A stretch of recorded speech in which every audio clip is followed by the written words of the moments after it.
I spoke with a couple earlier in March who had bought a townhouse in Barhaven a few years ago. They paid a great price, solid neighborhood, it was close to schools. They were absolutely thrilled when they closed on this place.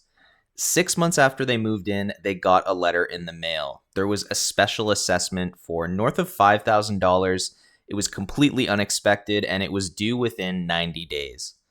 Now, by the time I was talking to them, there really wasn't much anybody could do. And what still kind of bothers me about this story is it sounds like the signs were all there when they bought. They just didn't know what to look for. I've been working with Ottawa buyers for several years now, and I see versions of this story more often than I should. Townhouses are the most popular entry point by far into the market right now, with an average price point around 530, 540, solid demand, real value for young families. Most of them are great buys, but some of them are going to cause the people who bought them serious problems, and the ones sitting on the market right now may be sitting there for a reason. So to make sure that this doesn't become your story, here are 9 red flags I look out for every time I'm looking at a townhouse, and here's what to do if you see them in your own search. Now, number 1 can be pretty counterintuitive. It's actually suspiciously low condominium fees. So a quick note, there's 2 main types of townhouse ownership in Ottawa. A lot of townhouses are freehold. You own the land, there's no additional fees, you just pay your mortgage, your property tax, and that sort of thing. But a lot of them aren't. A lot of them are actually condominiums where you share ownership of some of the common elements like the roof, the windows, the doors, the parking lot, and you pay a monthly condo fee to maintain those. Usually $250 to $600 in Ottawa for a townhouse. Others are called pottles, which are parcels of tied land where you own your unit freehold, but you're tied to a shared common element like a private road or a visitor parking section, or the community pays for snow removal or something like that. Those fees are typically between $50 to $200. You'll see a lot of these sorts of places all over the city: Barhaven, Canada, Stittsville, anywhere there's a lot of suburban development. So when you see one of those condo townhouses that covers all of the windows and doors and the fees only $250 or $400 or something like that, that looks like a win. And sometimes it actually is, but the question you always need to ask yourself is, why is that condo fee so low? Because a low condo fee can mean that the reserve fund, the shared account that pays for all the major repairs in the complex, is chronically underfunded. And what can be extra tricky here is developers will often set the fees artificially low when they're first selling the units because it makes them easier to sell. The math looks great for the new buyers in year 1, but by year 5 or 10, when the roof needs replacing, when things like windows start to go or the parking lot needs to be resurfaced, the money is not there. And that leads directly into red flag number 2, which is special assessments. I call this combination the fee illusion. Low condo fees look like you're saving money, but what they're often really doing is pushing that cost down the road, and it's going to come back all at once in the form of a special assessment. Now, here's what this can mean for you. When the reserve fund can't cover a major repair, the condo corporation sends every owner a bill for their share. Roof replacements across the complex, parking garage work, foundation waterproofing, and the amounts are not small. I've seen special assessments from anywhere from a couple $100 all the way up to an extreme case I saw once. This was for a condo building, not a townhouse, but it was $70,000 per unit. I won't say what building that was. And these can often be due within months. There's actually a real case in Ontario where the buyer was hit with a $34,000 special assessment immediately after closing. The judge ruled them exempt only because it hadn't been properly disclosed in the status certificate. So that buyer got lucky, but a lot of them don't. A lot of them are on the hook for that special assessment. So here's what you can do to protect yourself from this happening to you. Make sure your offer on any sort of condo townhouse is always conditional on review of the condominium documents and status certificate package. Have your lawyer look it over in detail and look over the financials as well. Also look at the fee history. If the fees have been increasing steadily over time, that's actually a good sign. The board is managing it properly. They're not kicking the can down the road so that it comes and bites the owners later on. Item number 3 that can really be an issue in townhouses is poor soundproofing. Shared walls are a part of townhouse life, freehold or condo. But if the soundproofing isn't there or is of bad quality, you will know everything about your neighbors within a month of moving in.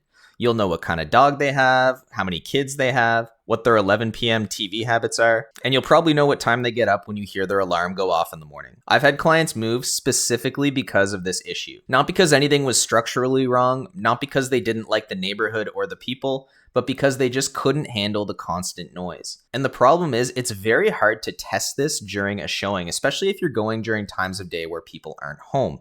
You're there for an hour and the neighbors might be out. Now, what you can do is visit the property at different times of day if you can. It's even worth asking the neighbors directly sometime, like go and knock on somebody's door and ask how the soundproofing is.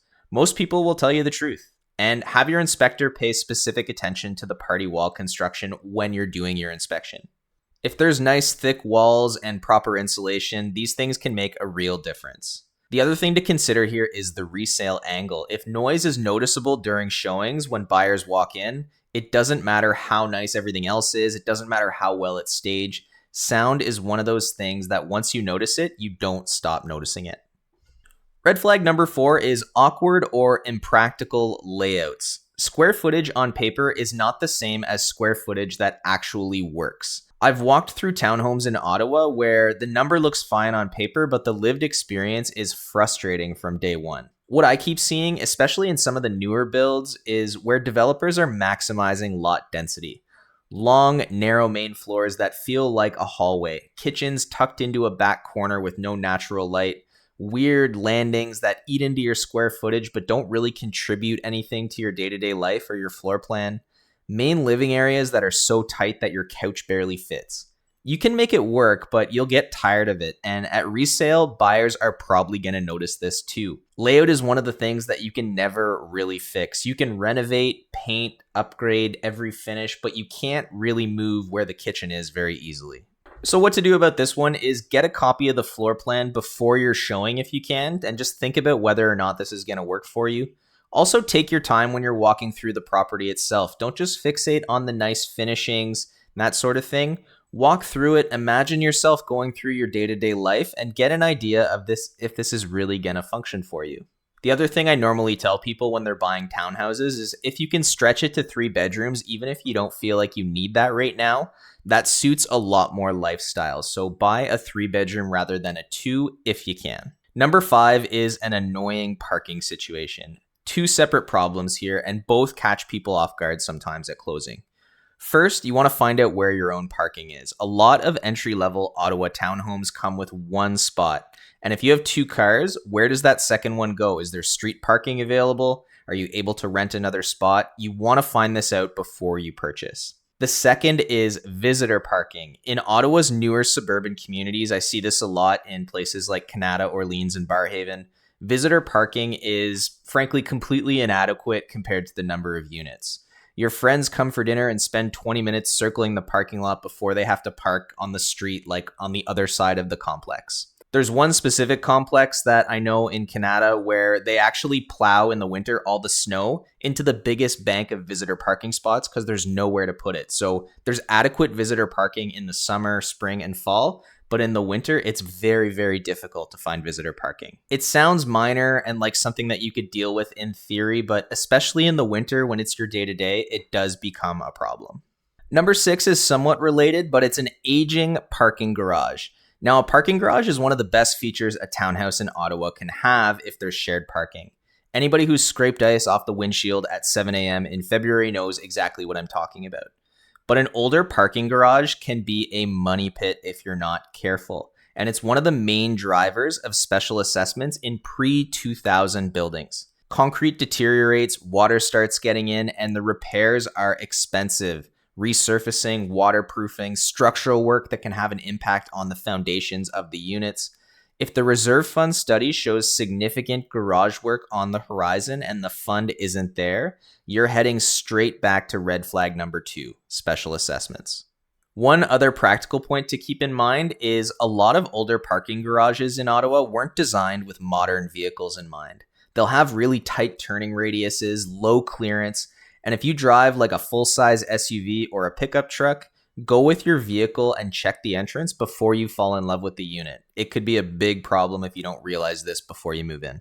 Number 7 is pet restrictions, because a lot of people assume when they're buying a townhouse instead of an apartment condo, that means that you're good to go for pets. And a lot of the times that's the case. But a lot of condo townhomes in Ottawa restrict the type and size of dog that you can have. 20 or 30 pound limits are common. Some complexes also ban certain breeds entirely, whether or not you think that's fair. And these rules don't always get volunteered up front if you're not looking for them. Now, in practice, and I've experienced this myself, a lot of these restrictions aren't actively enforced unless a neighbor complains. I definitely had a dog that was over the limit of the weight for a dog in the complex that I used to live in, but it ended up being okay because he was well behaved, thankfully, most of the time. But the rule is still on the books, and if a neighbor does complain and decides to run with it, it can become a real issue for you. It also can affect resale. Ottawa has a lot of dog owners and dog lovers, and strict pet rules can eliminate a meaningful portion of the buyer pool before your listing goes live. Check the status certificate and the condo rules before you buy. It just takes 5 minutes, or ask your lawyer while they're reviewing the status certificate to take a look at this specifically. Number 8 is surprises with the common elements that you didn't see coming. Now, I kind of flagged this at the beginning, and it can cut both ways. A playground that's managed by the complex can be awesome if you have young kids. But if your unit backs onto it and you're going to hear it constantly from the time school gets out until the sun goes down all summer, that doesn't necessarily show up in the listing. But beyond any noise or inconvenience, there's a broader point here. Every feature in the complex, the playground, the visitor parking, the pool if there's one, the private road, all of that is being paid for by the condo owners to maintain. Whether you use it or not, pottle or condo owners especially get caught up in this. You own your unit freehold and have control over that part of it, but you are still legally obligated to share those costs every month. And if those common elements are aging or weren't built well, were built cheaply in the first place, those costs can be higher. So again, before you buy into any complex, know exactly what you're paying for. Ask for a list of the common elements, walk the whole property, get an idea for what's there and what kind of condition it's in, because you will be paying for it. Number 9 kind of encompasses everything. It's the true cost of townhouse ownership. This is where a lot of first-time buyers get caught off guard, and I'm not going to soft pedal it. The mortgage payment is not your total housing cost. It's just the starting point. Now, for a freehold townhome in Ottawa, you're responsible for everything. All of the utilities, hydro, water, gas, exterior maintenance, roof, windows, doors, goes on and on. Ottawa raised water and sewer rates 4.5% in 2026. Garbage fees also went up 10%. A good rule of thumb is to budget 1 to 2% of your home's value per year just in maintenance costs. So on a $536,000 townhome, which is the average in Ottawa, that's about $5,000 to $10,000 a year if it's a freehold, on top of the mortgage, on top of the utilities, and on top of the property tax. Now, a lot of people think ahead, and possibly you have too, but I know a lot of first-time home buyers who are not running that in their numbers when they're figuring out what they can afford. For a condo townhome, you still may pay for most of your own utilities, even with the monthly fees. Everything inside your unit is also typically your responsibility, and the fees themselves in older or poorly managed buildings are rising faster than a lot of buyers anticipate when they purchase. I'm not saying this to scare you off of a townhome or a condo townhome. I think they are a great option for a lot of buyers in Ottawa, and they're the most popular entry-level units. But the ones who go in with a realistic picture of the full monthly numbers are the ones who don't end up stretched or stressed 2 years in unexpectedly. The right townhome in a good area or a good condo complex at the right price is genuinely a great investment and a good starter home. I've helped a lot of Ottawa buyers find exactly this sort of product. The ones that hurt buyers are the ones where people move too fast. They skipped looking at the condo docs. They didn't take a close enough look at the reserve fund study, didn't think about the parking situation, or didn't run the real monthly costs. But by the time they figured it out, they were already in the house. So the main takeaway here is do your due diligence. Make sure you do your math in advance so you know exactly what you're going to be paying. If it's a condo or pottle townhouse, make sure for sure that there is a condition for the review of the status certificate in your offer, and make sure you get a home inspection done, especially on a freehold, to make sure the condition of the house and what might be coming up that you need to pay for as the owner. I hope this was helpful. If you want to know exactly step by step how to buy a home in Ottawa and what that process is going to look like from beginning to end, check out the next video that's going to pop up on the screen now. Appreciate you taking the time to watch, and have a wonderful rest of your day. Cheers.